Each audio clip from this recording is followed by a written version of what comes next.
awesome. Do you need anything? I don't. Thank you. You are so awesome. Thank you.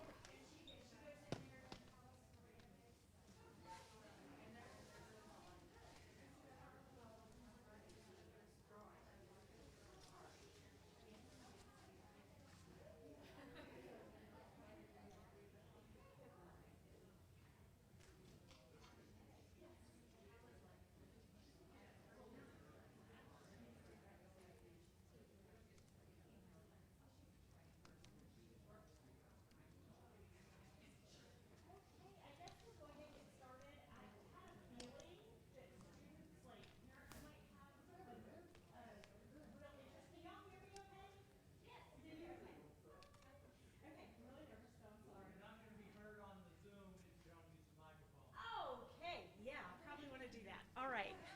Sorry. Okay, because we are recording this, so if anybody wants to refer to anything later, they can do it. But I didn't want to put that out there because I really love seeing faces, even though we're 6 feet apart.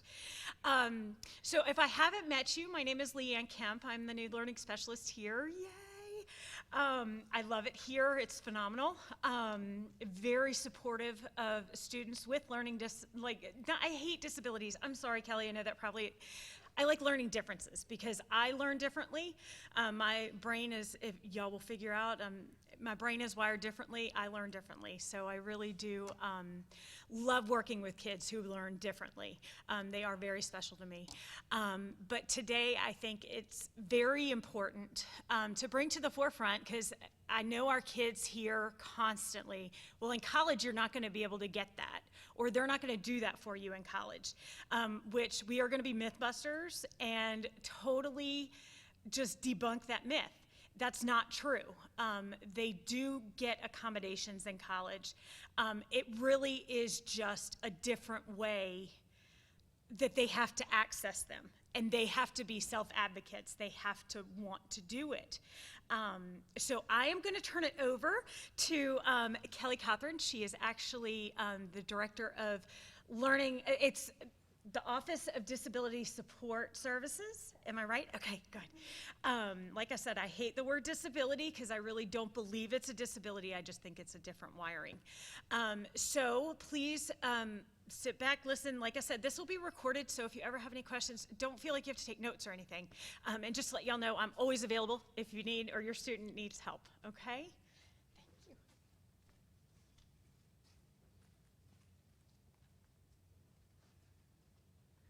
Good morning.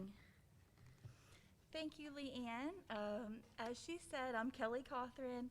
I work at the Disability Support Services at University of Alabama in Huntsville. We do use that word because we are governed under ADA. And so under the Americans with Disabilities Act, we have to make sure that students have access to everything they need. But some campuses will call themselves accessibility. And so I'm going to talk today a little bit about what to expect if you are trying to navigate the process to get your student registered at a college or university.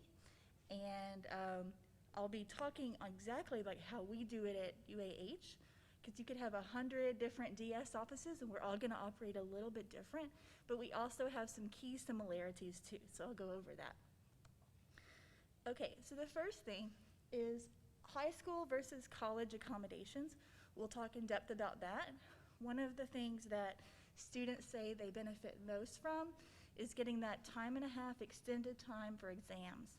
And we do that. That is the #1 thing that I'm giving at UAH. Also a reduced distraction environment. So that might just be with a few students, or it might be alone, depending on their needs. We'll talk about how you have to register for accommodations. So just because a student had them K through 12, nothing comes over when they are registering for a university on their own. So sometimes students will think that it follows them, and it doesn't. However, most offices, mine included, try to make it as easy as possible for you to get to us, register with us, and so that your student is well taken care of. There's lots of different accommodations available. Some DS offices are a little more transparent about what those differences are. Some will actually expect you to ask for them. I am an office of one, so one professional, and I have an assistant, and my background is in counseling, so because of that, I'm a little more flexible. I will accept a 504 plan or an IEP. I don't think it's fair for a student to have to undergo new testing because often these things do not change. If I have a student with autism and they were diagnosed at 8, they still have autism at 18. Now, some schools will require testing that was done in the last 3 years. And so as you're touring different schools, you'll get to know the differences and find out. And the biggest thing is to get your son or daughter used to asking for help and communicating. Most of the time when I meet with a young person for the first time, they bring mom or dad, and mom or dad usually has a binder, and it has everything in there. And that's fine, that's wonderful. But they're gonna have to learn to speak up for themselves. We can do releases of information to let a parent speak to us here at Disability Services, and I do that, but it still has to be the student that says, I really need a dorm room to myself, or I am running out of time with time and a half. Is there something we can do? Okay. Okay, so here I'm gonna break it down a little more. So in high school, they follow the Individuals with Disabilities Act, IDEA. In college, it follows Section 504 and Rehabilitation Act of 1973 and the Americans with Disabilities Act. So what does that mean? In a nutshell, IDEA's goals is success. They want your student to graduate from high school. And of course, we want that. And with IDEA, if a student doesn't pass a test, they may be able to retake it. If a student has trouble with essay, they might do multiple choice. We can't do that at a university. So with ADA's goal, we want equal access. And so how does that look? Well, in high school, they can modify the information to help a student graduate on time with their class. We can't do that. However, we can make reasonable accommodations. And we figure out what these are through an interactive process called the intake. The student meets with me or their DS person at whatever university. A parent can come along if the student wishes to. And often for that first intake, it really is helpful for a parent to come along because the student's just now learning to speak up for themselves.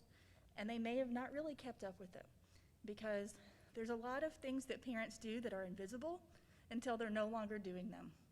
And I'll talk more about that later. So with high school, parents are involved regularly throughout the year, right? You have your IEP meeting where all the teachers get together and the student and you. You might email back and forth with the professors or the teachers. That's not going to happen on the college level. The students are considered adults and are expected to communicate their needs. Now, I do have some parents that regularly call me and they have concerns. And so what I do if I don't have a release of information, I speak in generalities. So I'll say, well, if he were mine, I might try this. Or one thing I will say is determine ahead of time how much you and your son or daughter are going to communicate throughout the year. Lots of parents think we're going to talk every night, and the student's like, I'll see you Thanksgiving. And so that can really cause a disturbance. I've had parents just worried because their student's not answering the phone, they're not responding to their text. I can work with housing to do a wellness check where an RA comes, knock, knock, knock on the door, make sure they're okay. But if you can have these bits of communication ahead of time, it's gonna really set your mind at ease. I joke that as a counselor, it really comes into play because I get to put the mothers especially at ease to say, your son or daughter is going to be just fine. This is the goal, right? This is what we work so hard for, is for the student to go into higher education, to get a degree, be independent and successful, even though it's scary. Okay, so some universities are, especially when they have a large team of DS providers, they are a lot more, I want to say by the book, but they're a lot more stringent. It's less conversational in the interactive process. So have your student be prepared to answer how does your disability affect you? And sometimes it's deer in headlights. So like, what? What are you talking about? And the reason they're asking this is because they're trying to figure out, how can we help you in class? Do you need a special seat? Do you need to be in the front? Do you need to be by the door in case you start panicking, you need to excuse yourself? In the testing environment, do you need a special seat? Do you need extra time? Do we need to put a smaller group of people around you? Most of the time in colleges and universities, the student, if they want to use their testing accommodations, it's 2 steps. One, they call testing services or email them to schedule, and they only have specific times. Ours is 9 and 1, so they're not going to be testing at the exact same time as the class, and that's okay. Then the second step is they have to email or let their professor know, hey, I scheduled this, please send the test. And that's a lot for a student that's never had to do that before. And so what I'll say is, you can do this however you wish. I encourage students to schedule their first test of each class with testing services if they have this accommodation, because if they don't and they just go to class, get straight time, typical environment, and they don't finish, there's nothing we can do. But if they go and they do it and they finish in 30 minutes and they know, oh, I might not need it for this class. And so I'm the guide and I give recommendations, but the student makes the decision. They might decide, I'm only going to use a testing environment for calculus and for physics, but for English and history, nah, I don't need it. That's fine, but if you go to class, you get your straight time, you don't finish, that was your choice, okay? And so that's a little bit different. We also do accommodations in the residence hall.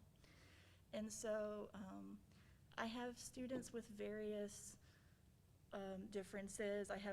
We have quite a few students on the autism spectrum at UAH, and sometimes just having a room of their own, which all students have a bedroom of their own at UAH, but most have to share a bathroom with one student, and then they share a living area and kitchen with 3. And if that's too much stimulus and they really need their own space, if their doctor will tell me that, I can advocate for them to get their own, kind of like a studio type. And so it has happened where 2 parents and a student, they were adamant that the student needed to live on campus. They needed the environment, but they only wanted the studio. And it didn't work out too well because the student, all those invisible things that the parents do, the student was forgetting to go eat. And then when they would remember, something was closed. The food that they liked, that place was closed. The student was not managing their time, so they would be late to all of their classes, or they'd be embarrassed and miss it. Then they would be worried that the professor would be mad at them and just keep missing. And so they decided, you know what, we're gonna move him back home next semester. So then that same family came back and said, he cannot live on campus, he is not ready, he needs the structure of home. And I advocated for him, and I got him that too. And so even though it's the exact opposite, hey, he needs to live on campus, give him a special room, hey, he can't live on campus, your needs change, and you don't know how you're gonna act until you're in the situation. And so a good DS provider is gonna know that, but sometimes they will require a doctor to sign off on those things, okay? Also, in my office, we also work with the charger card office for meal card exemptions. We have students with various allergies, and so maybe there's nothing or very little in that we have that they can eat, or they're worried about cross-contamination, which is a big deal. And so they might need a room where they have more of a full kitchen alone. It just depends. Like, every single student is different, and that's why we have that intake, that interactive process where there's the discussion back and forth about how does your condition affect you? What are you worried about coming to school? Okay, so here's the process. I try to make it not a burden at all. I try to make it as simple as possible for parents and students to do. They complete a very simple application. It's on our website. They provide documentation from their doctor. Could just be a letter saying, I have diagnosed this student with ADHD. They have to include that diagnosis from the DSM-5 or the ICD-10. That has to be on there.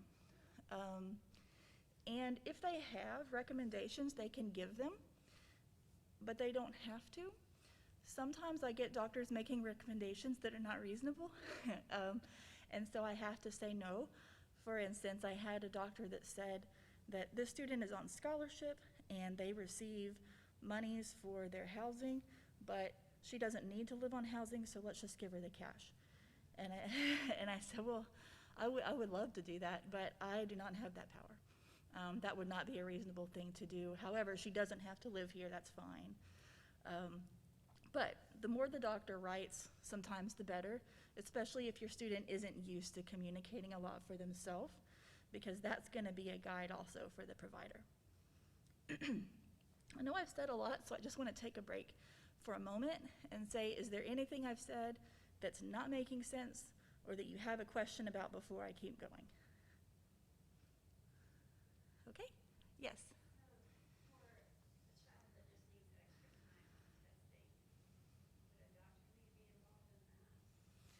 Good question. So the question was, for a child that just needs extra time on testing, would a doctor need to be involved?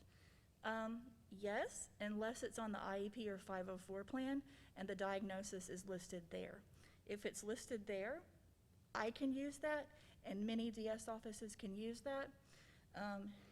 If that university or college requires that they need to have the person that's treating them write something, then you would need to get that. So like if a student was being treated for ADHD or anxiety, they were taking medication, that doctor could write them something. Okay, good question, thank you. Okay. Okay, so the last thing that a student has to do is complete a letter of accommodation request form. This is so simple. Basically, they just plug in the classes they're taking for the semester. Since COVID has happened, mine is a Google form. It used to be paper, and we still have them for the old schoolers, but there aren't many old schoolers in this generation, just me. And so they do have to do that every single semester. So it doesn't carry over. The instructors for next semester are not going to know that that student had accommodations. The student has to tell them. And the best way to tell them is to email them that letter of accommodation. Now, what I tell my students is everything that I say to you in our intake, I write. Because I say the same thing every single day to different people, but this may be the only time you hear it. And while I can say, my door is open, come see me, you can email me anytime, you can call. There are still some students that are like, I don't like talking to adults, and they get a little nervous about it, and so I try as hard as I can to make sure they have in writing what they need to do, and so they can refer back. And I send reminders. Some colleges require that the students come in and check in with the office every semester. Some even more so once a month. UAH culture would not support that. Most of the students, they really aren't too excited about being registered with my office in the first place. They want to be independent, which I absolutely respect. But I say, I need to make sure you're okay. So instead of sending you an email once or twice a month that says, hey, are you okay? Do you need anything? I send information. So I'll say, hey, I hope you're having a good spring. Can you believe that fall registration begins in a month? And that is absolutely true at UAH. We register so early. And our new students maybe won't know that. And then I'll say, now's a great time to talk to your advisor. See ya, bye. So I throw some information that reminds them I exist, the office exists.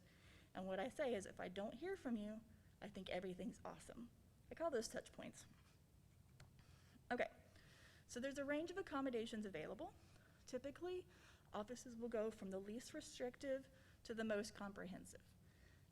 Different students or different professionals are going to mention different things. So I'll give you an example. From the least restrictive, if I have a student that is hearing impaired, the least restrictive would be preferential seating. We can reserve seating for them at the place of their choice before classes begin. I can request that the professor be aware of where they're sitting, because they're going to read lips. If we're still wearing masks, we can look at getting the clear mask for the professor. And that might be where it stops at some institutions. But I know from experience that's not enough. And so I will say, have you ever used captioning or transcription services? And they may say yes or no. I'll say, how has that gone for you? Do you do better when you have the words below? Do you do better when you have a transcript to go back on? And so we can set up real-time captioning and transcription services. And so there is a couple minute delay because typically it's all set up, but the student has their laptop like I do, and and then the professor has a mic which transmits to their computer, goes off to the transcriptioner somewhere, comes back, and then the words are going to just be on that student screen. So no one's going to know. No one's going to know that this student is hard of hearing and has this, but afterward they have a transcript of the class. Is it expensive? Yes. Do you need to worry about it? Absolutely not. But because it's expensive, sometimes DS providers will not bring this up. And so just know that you have to ask for it. I have set up American Sign Language interpreters for students. Is it expensive? Absolutely. But at a public institution like UAH, they might have given me a small budget, but if the state of Alabama can afford it, then we can afford it. And so that's when I go up to my administrators and say, hey, I have this need, I have to do it, and the money comes from somewhere. It doesn't really matter to me where, and I pay for it. If your student has support with Alabama Department of Vocational Rehab, they'll often reimburse their services. And it's worth looking into if your student needs different assistive technology. Sometimes the local ADRS can be very helpful, but only in the state of Alabama. If they're planning to go somewhere else, they won't reimburse. But I do have some students where they even help with tuition. In addition to, here's a laptop, here's this, here's that. It's with the state, so there are hoops to jump through. There's testing to be done, but just wanted to briefly bring that up. Okay, so once again, eligibility determined through an interactive process. Maybe try to coach your student and practice what they're going to say, not because it's going to be scary, but because if they've never actually had to say it, they won't know what to say. And a lot of students will just say, well, I just really use extended time. And so then I'll say other things that we can do. Would it be helpful if the professor, if they're sharing slides with class on class day, would it be helpful if you had them the day before? We call that priming. That way you can look at it before it's presented. Even if it looks like nonsense to you, when you're in class, now you're going to start connecting the dots because it's your second exposure to that information. Oh yeah, I didn't know about that. So feel free to use me as a resource, even if your student isn't coming to UAH. And I'm happy to talk through with you what might be most helpful and what to ask for. And then finally, the student decides what to use and when to use it. So really talk to your students about the importance of registering just as a safety net. They can register and they can do their letter of accommodation and then not share it with the professors won't know. And there's nothing you can do except to really encourage them to do it. And so they do have that free will, they do have that choice. And if they're adamant, no, I want to try it alone, I think I'm fine, I don't need this, a lot of students will say, I don't want to be different, which I know there's nothing wrong with being different, but especially at this young age, that's in a lot of folks' minds. That's okay, they can register later. They can register at any time. So here's some examples of academic accommodations that I typically give. Preferential seating, extended time for exams. The accompanying verbal instructions with written instructions was something I kind of made up because I found that some professors, when they give a pop quiz, they're saying it. And they're going to lose my students that have ADHD or that have anxiety or are just thinking about something else, and they may not do so well. Also, if there's an assignment that they give, right as people are leaving, oh yeah, by the way, go ahead and read chapter 3 and 4, but it's not written anywhere, students are going to get home and say, there was something I was supposed to do today, I don't know what it was. And if they're not comfortable communicating yet, they're not going to email the professor to ask. So this simple accommodation really helps a lot. It's also a universal design process that helps everyone to write what you say. Okay, audio recording lectures for personal use. We actually lend out simple digital recorders for free for students that might want it. They can use a device of their choice, but this is clearly not a phone. So if they're in a really large classroom and a professor has a no phone policy, it's clearly not a phone. And then I have had a few professors that didn't like that one. And so what I always tell the student is if a professor pushes back, they are right that I cannot make a fundamental alteration. And sometimes I might get it wrong, but that's why I'm paid to have these conversations. So you just tell them, call Kelly. So they call me and I say, well, what's the reasoning for you not wanting to audio record these lectures? Well, I'm presenting my research. I say, oh, okay. And so I'm just concerned about my intellectual property. I understand that. Well, let me ask you this. Are the other students taking notes? Are they writing notes? Yeah. Are they typing notes? Sure. This is how they're taking notes. So if we're gonna allow others to write and type, we have to allow this student to record because it's exactly the same. They're not gonna put it on the web. They're not gonna share it with a peer. They're gonna delete it when your class is over, when they no longer need the information. And so I get to educate folks. And I've done a good bit of that, and I don't get those calls anymore. But I always can, and I don't, I'm fine. You kind of have to be a bit diplomatic in this role to kind of help everyone to understand the law and what we can do and can't. The last thing that I do a good bit is to give the student the ability to request a volunteer peer note taker. Now I'm gonna say, taking notes by hand is one of the best things you can do. It goes to your brain automatically. Some of you are taking notes now, and you may not even have to refer to them later because you've written them. It's just part of learning. However, if a student hasn't learned to take notes, or they don't feel comfortable, or whatever it might be, sometimes having a volunteer peer note taker to supplement it can be helpful. They say the ADHD brain times out about every 20 minutes. That's not true. They say the average brain times out about every 20 minutes.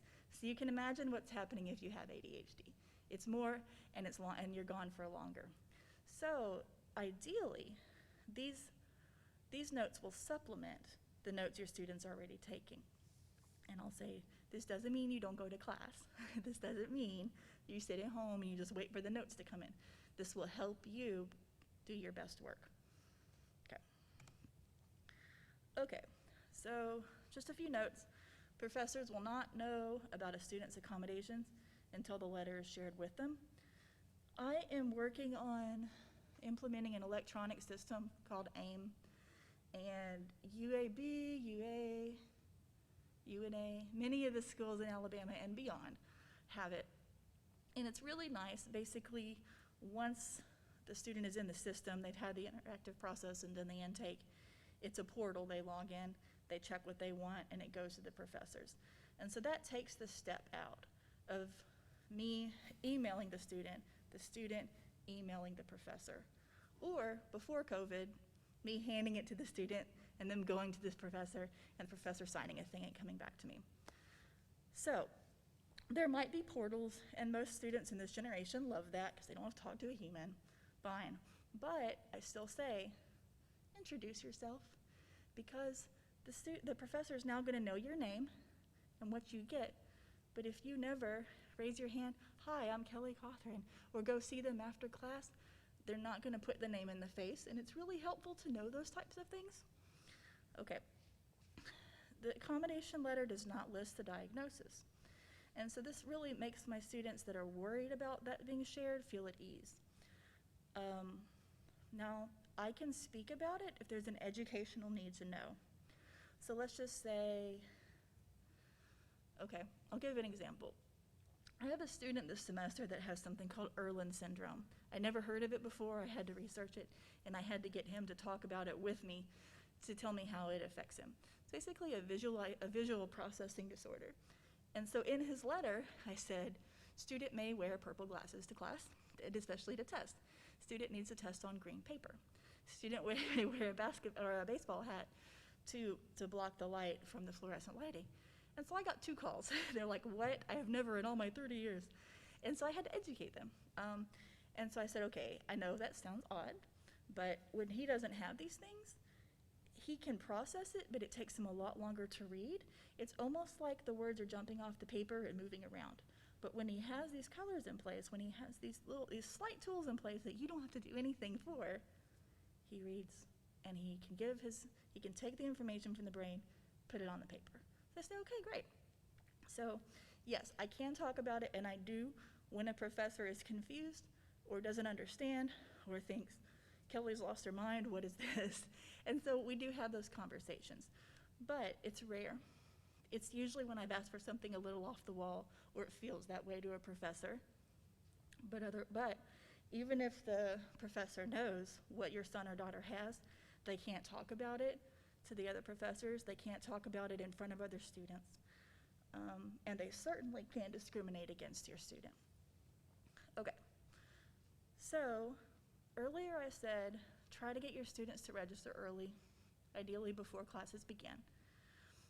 Even if they don't, they can start the process anytime, but accommodations are not retroactive. And I get quite a few calls about right after finals. Students very upset. They chose not to use their accommodations. They didn't want to go to testing services. They tested with their class. They didn't finish. They didn't get the grade they wished. I say, I'm so sorry, but you chose not to use your accommodations, and I can't go back in time. And so that's why I say, just use it. There is no harm in using it, and they're not going to miss one class to test for another. So let's say that, a student had a really busy Monday, and so they couldn't do 9 or 1. Well, then they get with the professor, hey, I want to use my accommodations. I can't do 9 or 1. Usually the professor will say, that's okay, test tomorrow. Or, well, when can you test? I'll give you an office. Or, call Kelly. And then I find a way. And I have an office that I use for students that need to test at a very oddball time. As long as it's in business hours, it doesn't matter to me.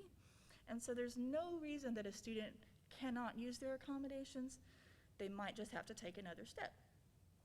Okay, so things I encourage you to consider.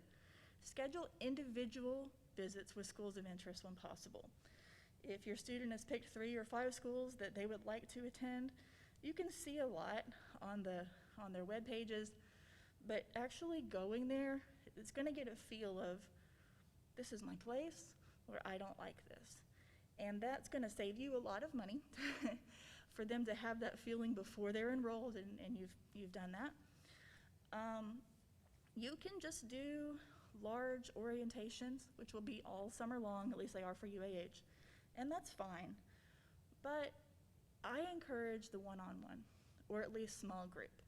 What you do is you call the admissions office at the school, and I'm sorry, a lot of you have probably already done this, and I apologize if I'm being redundant. But you call admissions, ask for appointments for anything you're interested in. It might be housing, you want to see where they're going to live.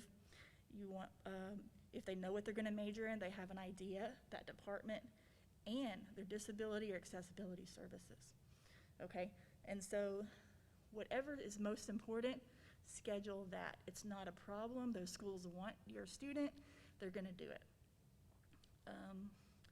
As I said before, documentation requirements do vary, and so just because I will accept an IEP from 2nd grade does not mean that UA will. They'll want something in the last 3 years.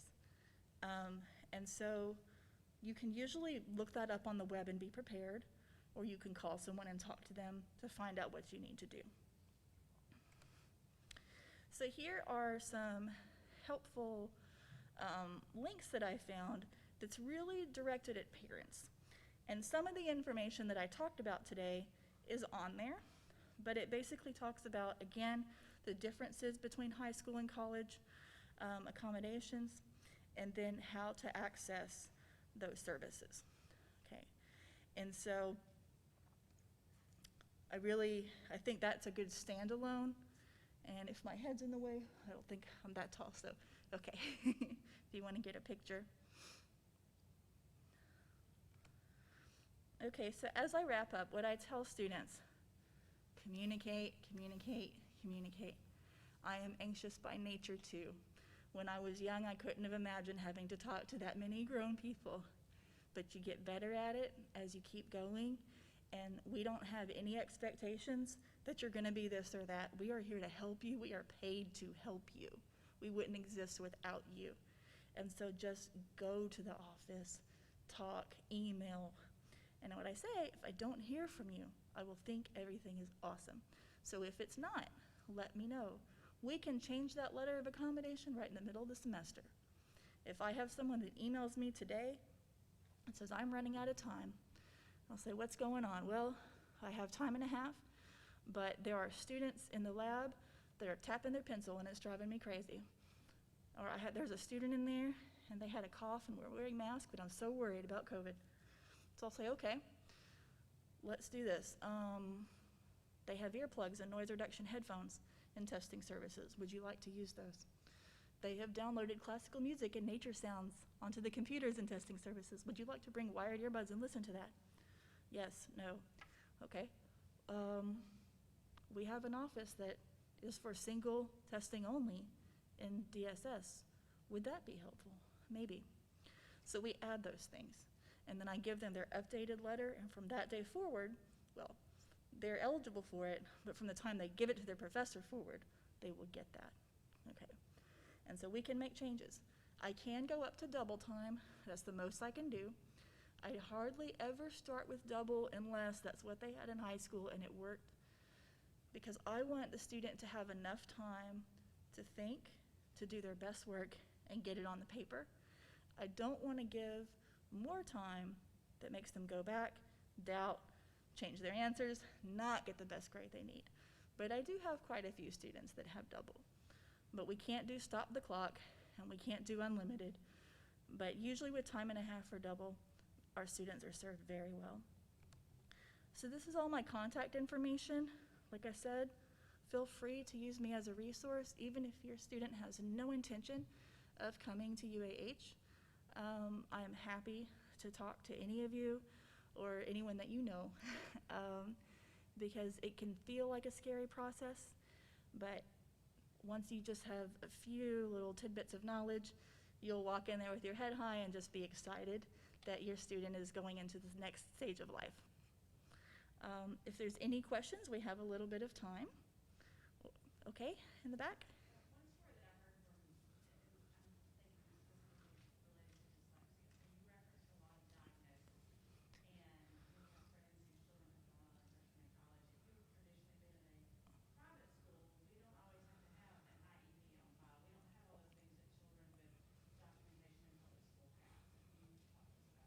Okay, so the question was especially about dyslexia.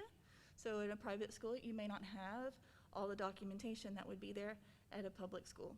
And so, but the student was accommodated because there was clearly a need. Dyslexia testing is hard to find for students 19 and above.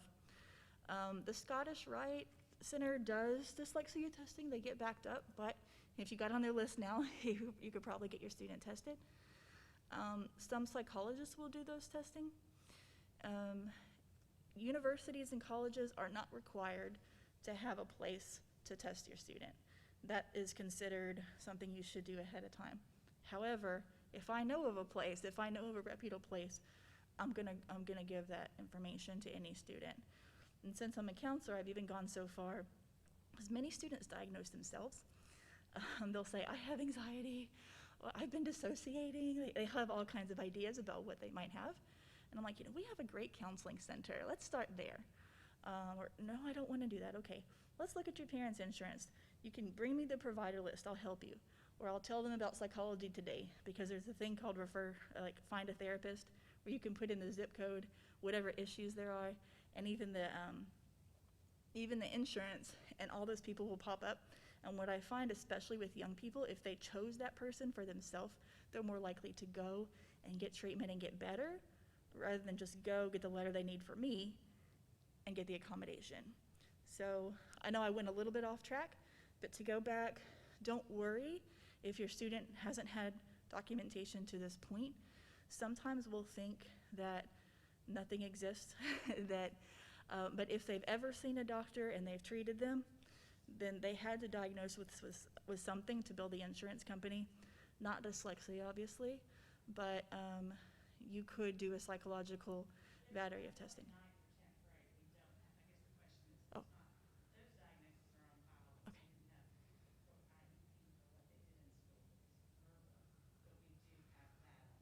Okay. Okay.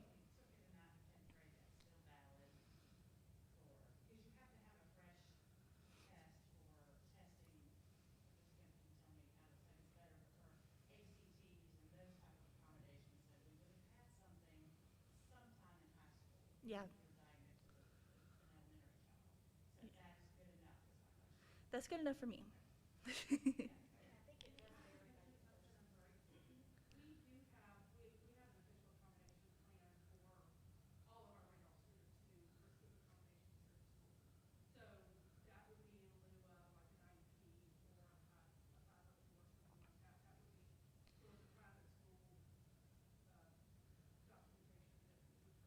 Yeah. As long as I have something that says this is the diagnosis and there is a practitioner on there that was qualified to give it or assess for that, I'm good. And, since you've had things done for the ACT, that's probably going to work for most institutions. But just check with each institution, what their requirements are. The question over here?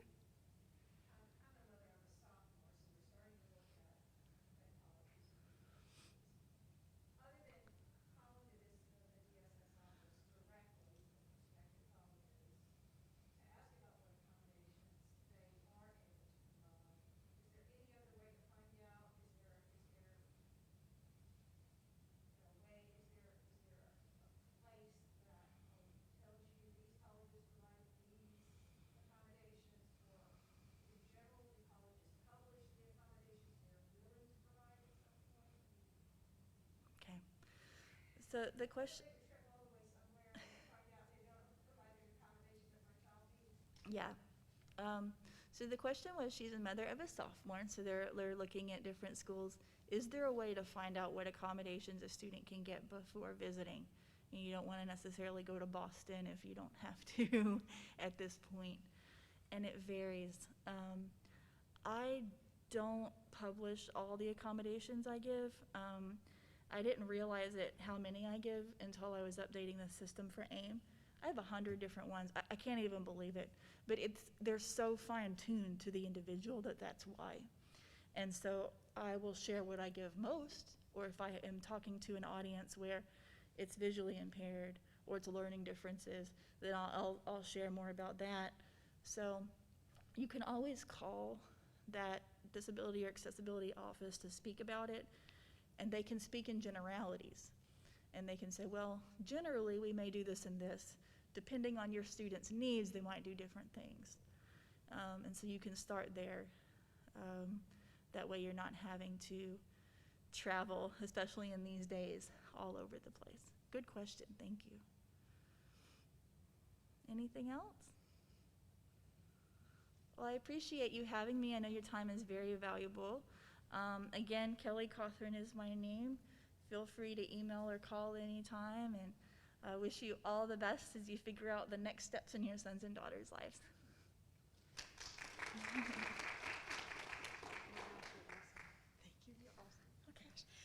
All right, thank you guys so much for coming, y'all. This is like, oh my gosh, for me, I love it. Like, this is my jam.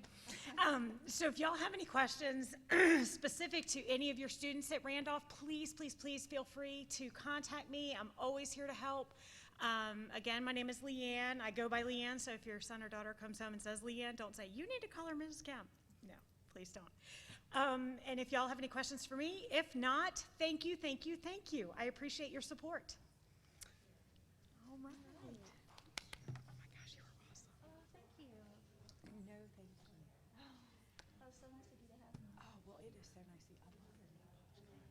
It's so cute. I just started doing brighter colors in my hands. It used to be just like a foot thing, and I was like, Who cares? COVID has changed my life in that. I'm like, I don't